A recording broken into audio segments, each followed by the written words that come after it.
Hello, everyone. Welcome to another episode of the Money and Mindset Podcast. I am your host, Sheryka Alford, and she is. Anntricia Bray Smith. Woo-hoo. Oh, wow. Okay. Today we have the pleasure of speaking with Timmya from Timmya's Tiny Budget, and she's going to share with us a little bit about her path to down her financial journey experience. Um, Also, she's going to share a little bit of something that I think we all go through where, previously we've talked about coming up with plans, but sometimes, we kind of get off track a little bit. So I'm going to stop talking and allow Timmya to tell her story and encourage us to get back on path. Timmya? Yes, thank you for having me. I would say for me, I started my debt-free journey. Well, I kind of say I started thinking about it in 2018. I was wrapping up my Peace Corps service, and to make a long story short, I wanted to stay another year, but I was looking at my finances. I had no money saved. I had $76,000 worth of student debt, and just staying in another country for another year, uh, not making any money was just not something I could do. So I told myself, okay, when I start, when I get back home, when I get back on my feet and everything, when I get a full-time job, I'm going to do this, I'm going to do that. And Okay, hold on, back up, Timmya. So, what did you do when you got back from Peace Corps? when I got back from Peace Corps, the first thing was just kind of readjusting to living life. And then next it was like, I need to find a full-time job. I need to make some money. And so I, did some interviews, and eventually I landed a job here in Georgia. I was living in New York. So it took about maybe 4 or 5 months for me to find a full-time job. And when I moved to Georgia, my good friend here, her name is Maya. She has a business called Wealth of Knowledge. She sat down with me and she was like, oh, I'm going to help you make a budget. We're going to help you find a housing that fits, your new salary and everything. And I told her, I said, yes, I want to, pay off my student debt. That was something that really, really was something was really motivated to do. And she made a plan for me. We talked about things to do. In 2019, I did not stick to that budget. I didn't do anything. I maybe start saving, I think around $400 a month. Um, and I think for me, I kind of got off balance because I had just moved into this apartment. I moved to a new city, and there was just a lot of transitions going on. And so the money aspect was like, I need to set up my apartment. I need to kind of just get my grounding. And it took me about a year about a year for me to really be comfortable in my new apartment, my new city. And then 2020 came around in January, my job, I got a raise. And I was like, okay, with this raise, I cannot, you know, not budget, not, take control of my money. I cannot just spend mindlessly because at the end of 2019, I had saved some money, but I was one of those individuals who saved money just to take it out and just and spend it on, my credit card debt or anything else that I was doing. So January 2020 came around, and then I met up with a group of friends. We had like, oh, we're gonna do our accountability calls, and everyone talked about what their goals were financially, career wise, family wise, health wise. And for me, which really was my main goal, was like, okay, I want to start my journey to financial freedom. And before I even this really started, if I'm be honest, I took one more last trip. I'm a huge traveler, so I took one more trip, and then the pandemic hit. I took a trip in February, and then right as I was coming back home, it was like, the countries, all the different countries were slowing down, and then March, you know, the whole United States had shut down. People started working from home, including myself, and I was like, okay, well, I originally had planned just to save like $5,000. And I was like, okay, that'd be enough. I didn't have any method to that madness. $5,000 just sounded good to me. And I was like, I'll save that and then I'll start paying off my debt. But then what happened was with the pandemic, going on, my job was like, okay, there's a possibility that you will be furloughed. And that right there, that was like, oh man. So I decided, I was like, okay, $5,000 is not going to be enough. I need 6 months of emergency funding. And so what I did was when we got, our stimulus check, when I got, a tax refund, any extra money I had, and then I created a budget and I Okay, was saving okay. them. I'm gonna slow you down just a bit because you just done took us from 0 to 60 in 3.9 minutes. Oh my goodness. Okay, so you're giving us these dates: January 2019, January 2020, February 2020, March 2020, and we know the whole dynamics of the pandemic and what that can do with our money. I mean, we've been there, done that, struggling with that, dealing with that right now. Right. But what I hear you saying is that something had to switch in your mindset, whether it was the group of friends, whether it was all of a sudden reality showing up and saying, hey, there's got to be something better. Something in your mind had to trigger to shift you from spending and exhausting all you have, saving a little bit and it not being enough, and you realizing this, into meeting with your group of friends and getting together and holding one another accountable. Because I think that's awesome. I wish I had somebody um, right here to hold me accountable. I wish I did. I wish I, in the way that I feel like I need to be held accountable. I get kind of sensitive when when you get to talking about those finances, but Right. accountability is everything. So what is it with this group of friends that all of a sudden together you guys are coming together to make the shift, not only financially but in your mindsets? Well, it was just like it was basically okay, new year, new me type thing. And it was like we just wanted to come together and accomplish these goals. But the interesting part about the story is although I started with the accountability group, we didn't end together.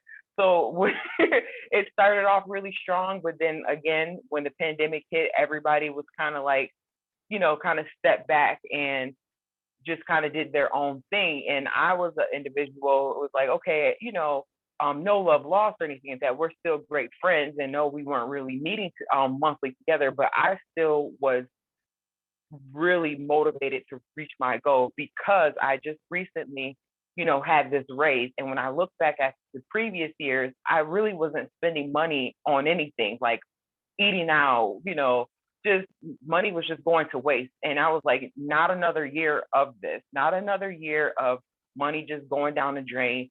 I'm tired of looking at $76,000 student debt. And I'm tired of looking at my savings account and having, money in my savings account and pulling it out for things that weren't an emergency. The whole Okay. purpose of having a savings account. So Mhm. now that brings me to want to know, because I always say money has uh, a it's no different than your mindset. So Mhm. how your relationship with money generally also tells a little bit about your personal relationships and professional relationships and things like that. So how has the roller coaster with your money now reflects on your personal relationships? That is there Well, any relation there? well, I'm still with many of my friends. I have great relationships with them, and though we did not, end the year with the accountability call, all of my friends, we still, reach out to each other individually, and they even have like contacted me and was like, "You sharing your story on Instagram on Timya's Tiny Budget is really motivational." And so I still have great, great relationships with my friends, but I think in particular which has really helped in I have a close bond with my sister, but this journey that I'm taking now has even brought us even closer because it was my sister who actually was like the catalyst in this because she was an individual who had a lot of student debt. And so she paid off her debt. And so she was telling me as the older sister, like, this is what you need to do to set yourself up, for the future. And I was just, at first, I wasn't really paying attention. I was hearing it, but I wasn't really hearing it. You know what I'm saying? Like, I'm like, yeah, okay, whatever. And then when I started making money, and I was just like, yeah, no. And then, I had these discussions with my sister, and eventually it clicked. And, now it's just like, okay, boom, I'm like you said, I was moving real fast. I'm really am, in my mind, just moving real fast.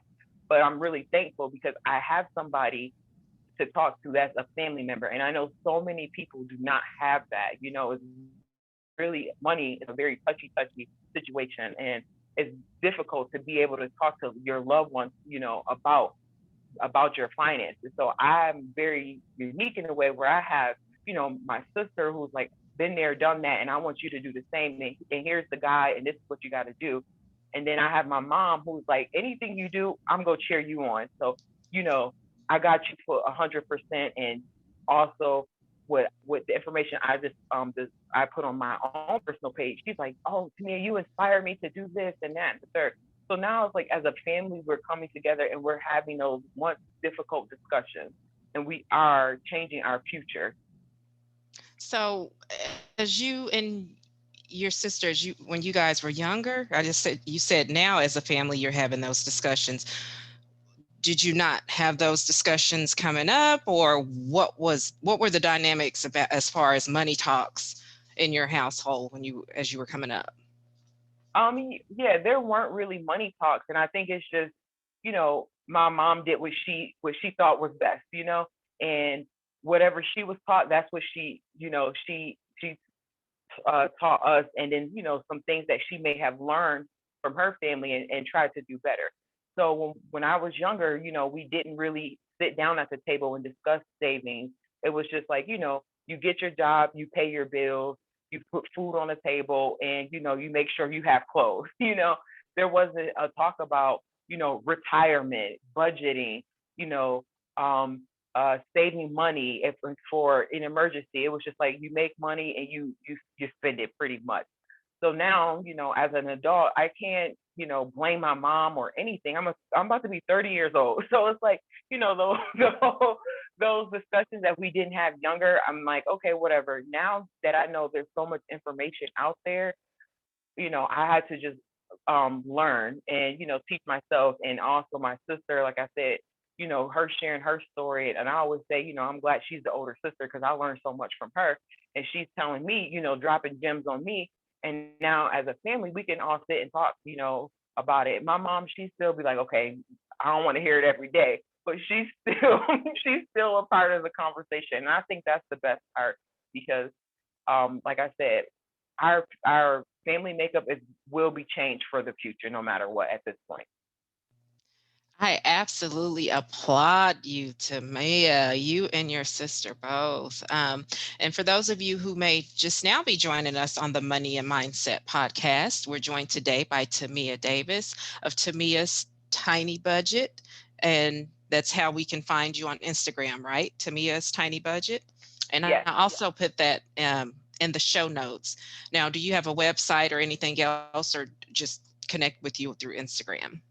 Yes, just connect with me on Instagram. I'm Okay. very new to the Instagram world with sharing my financial story. So I just started my page in September 2020.